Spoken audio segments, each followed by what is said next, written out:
Hey dividend investors, today I'm going to talk to you about why I invest a lot of my money into the Canadian bank stocks. This video is actually going to blow your mind and of course really shows everyone just how lopsided the game really is when it comes to banks in general, but specifically the Canadian banks. Let's get down, let's check this out. Okay, so the Canadian banks. Who are some of these companies? Well, the big six is TD, and it trades as TD. Another one is CIBC, and that trades, the ticker is CM. Another one is Bank of Nova Scotia, and that one trades as BNS. Another one is BMO, Bank of Montreal, and it trades as BMO on the market. Another one, and one of my favorite ones right now, is National Bank.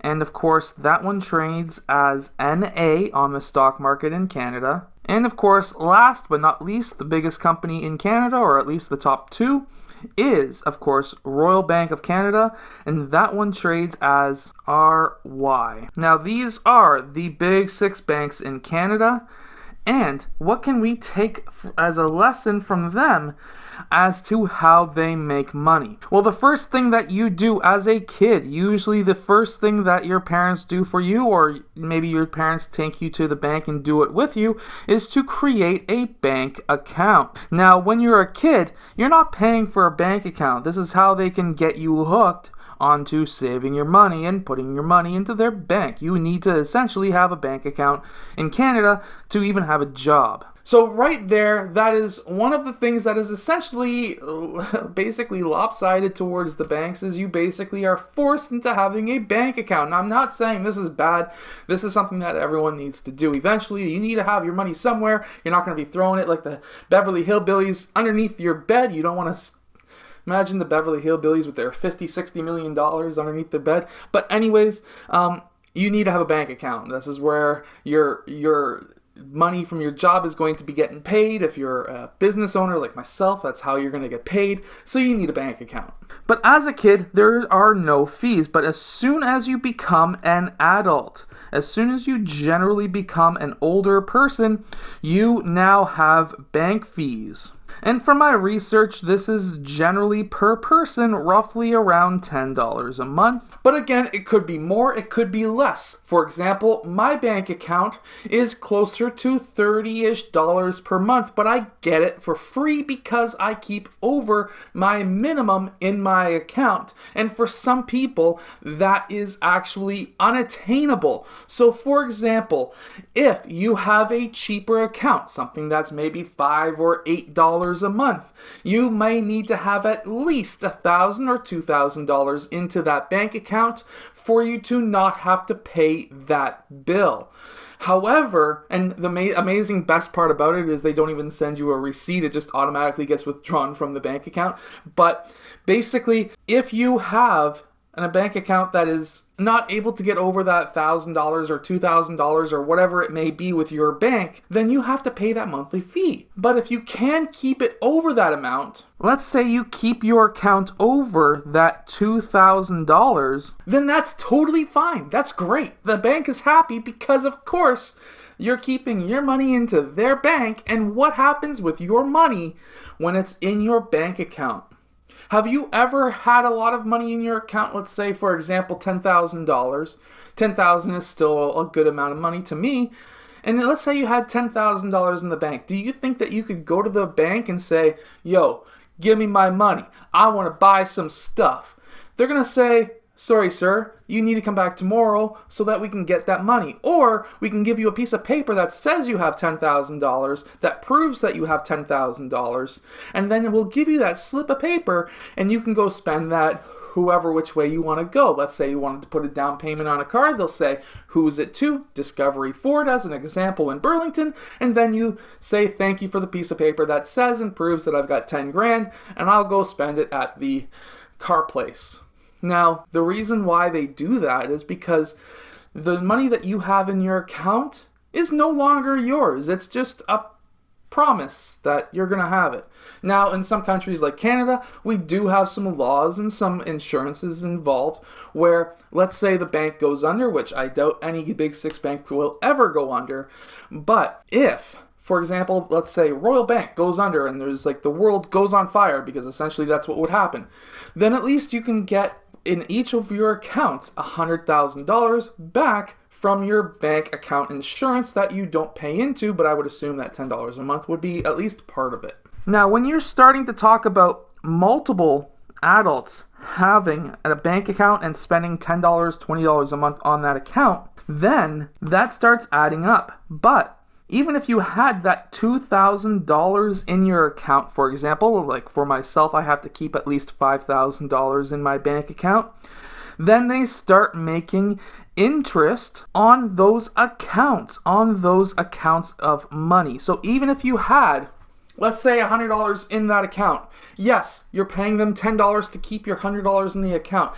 Seems kind of messed up, right? But let's say you're paying $10 a month for them to hold on to $100. That $100, they're taking from you and saying, yeah, we'll promise to give it back, but we'll hold on to it. We'll pet it. We'll make it all nice and happy. We'll make sure the money doesn't go and run away. It doesn't get scared. It doesn't get moldy or ripped or whatever, or burnt. They're saying, yeah, we'll take care of it. We'll feed it and it'll be fine. But in reality, what they're doing is taking your money and then saying, well, hi, you want to buy a house. Somebody else wants to buy a house. I'll take your $100. I'll put it in a pile of a couple $100,000 or maybe a couple $1 million and lump that pile in with that person to buy that house. Now that person is paying the bank, let's say 3.5% interest, because let's just say that's what it is today.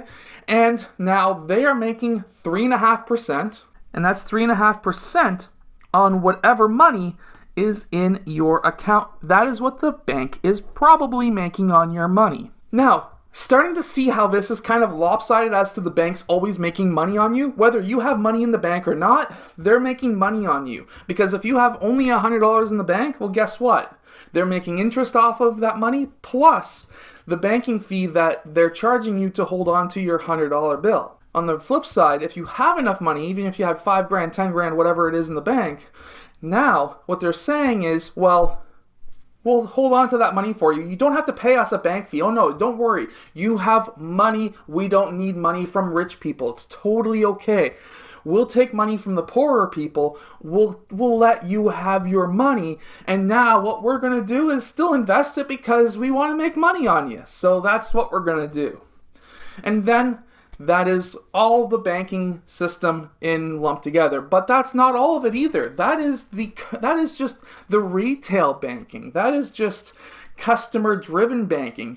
That's not including things like commercial banking. They are doing essentially the same thing and loaning out money at most likely a higher percentage than 3.5 or 3 or 2.5, whatever it is today. It's pretty low. They're probably loaning it out at 8 to 10 to 12%. What about also not just commercial loans, but retail loans? Have you ever had your bank come up to you when you go in and say, hey, you're pre-approved for like a $20,000 line of credit.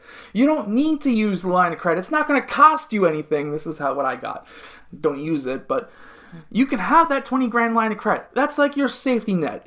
If you go poor, we'll provide you with a $20,000 loan and we'll take interest off of it. And I think it's like 8% right now or something crazy stupid like that. But some people will say, oh, wow, free money. It's not free. But that's another way that they're making money on you. Here's free money. It doesn't exist, but here's free money when you need it, when you become poor or whatever. If you need to dip into your line of credit, we'll give you the money. You can have it. It's totally fine. But we're going to take our big ass interest. So that is another way. So loans are huge. That is for companies as well. Let's call that a company with a C. They get loans. They also have bank fees as well. So it's essentially the same thing. However, we'll say high interest. So you're starting to see this big picture come together. But that's not all. Oh no, there's lots more. they're making even more money on you. Watch. There is a thing called investments. This is something that everyone needs. Guess what? If you want to retire and have money so that you don't go broke when you're retired, you need an RRSP in Canada, and I don't know what it is in the States. It's something else. But in Canada, you need an RRSP. Well, guess what? What do most people stick in their RRSP or even their TFSA? These are technically free accounts in most banks. They're technically free. However, you may say, well, that's great. I'll stick my money in there. That way you, the bank, can't make any interest on me and you can be all happy because then you can kind of think that you're screwing the bank. Well, guess what? They're still not screwing you, but they're still making money on you. Let me show you something. What are some of the most main things that people put in their RRSP and their TFSA? They put mutual funds. And that is the biggest thing that they want you to go for. When you go into a bank and say, hey, I'm looking to invest, I'm looking to become rich, I'm looking to have some bling, I'm looking to just have money when I retire, whatever it may be, they're going to say, well, you know what? Go to our investment advisor. By the way, Alex at the bank here in Hamilton, TD up in Rosedale, is absolutely fantastic. If you're in the area, if you go to TD, whatever it may be, Alex is amazing. This is not a promotional, he's my guy. But basically, what they will do is to try and sell you mutual funds. This is nothing bad against Alex or any other investment advisor, but mutual funds. Guess what? Most mutual funds have a 2 to 3%. 2 to 3% MER. What is this? Basically, an MER is the bank will say, we have this fund that suits your needs. Let's say you're not as risky as you may think that you are. And let's say you want to say, I want to make investments, but I don't want to go too risky. I don't want to lose my money. Well, then they can stick you into a couple of mutual funds, a couple of lower risk investments in the stock market type of mutual funds and things like that. And you might get a 3, 4, 5% return every single year. But they're taking off of your principal, they're taking between 2 and 3% off the top every single year. So, for example, if you invested $1,000, about $20 to $30 at the end of the year, taken away every single month, is going to be the banks. They'll take $20 to $30 a year, and they'll be happy. You'll be happy because you think you're making money, and not paying the bank, but you still are through an MER. And then, on top of it all, if your investments go up, let's say you had a fantastic year and you made $1,000. You doubled your money. That never happens with mutual funds, but let's say you doubled your money. From there, what happens? Well, now you're showing $2,000. You might have got a couple of dividends, but you're showing $2,000. The bank's still going to be taking 2 or 3%, but they'll be taking it from the new balance. So now, instead of giving them $20 or $30, you're giving them $40 to $60, and you don't see it happen either. So that's a mutual fund. Even though you're investing your money and not keeping it in a bank, they're still making money off of you. And guess what? Everyone needs to retire. We're all going to get old eventually, even me. And I don't think that's going to happen, but it will. And guess what? They're going to be taking money no matter what. So, what's another alternative? Banks are now giving, or at least offering, most of them are offering, ETFs. Well, an ETF is an exchange-traded fund, and their MERs are generally a bit lower, usually between 0.03% all the way to about 1.5%, rarely, generally sticking around 0.03 to about 0.5%. Big ETFs that do a lot of big investments, they'll be going up into that higher range, but generally 0.03 to about 0.5%. Now, the great thing about ETFs is now what you can do is invest in it yourself. You don't have to go through a third party like an investment advisor, and you can invest in this stuff yourself. The great thing about ETFs is they cost less money to hold, unlike mutual funds. But ETFs, when you sell it, you sell it. When you sell it that second, you're selling it that second. It's not like a mutual fund that could take up to 2 or 3 days to settle.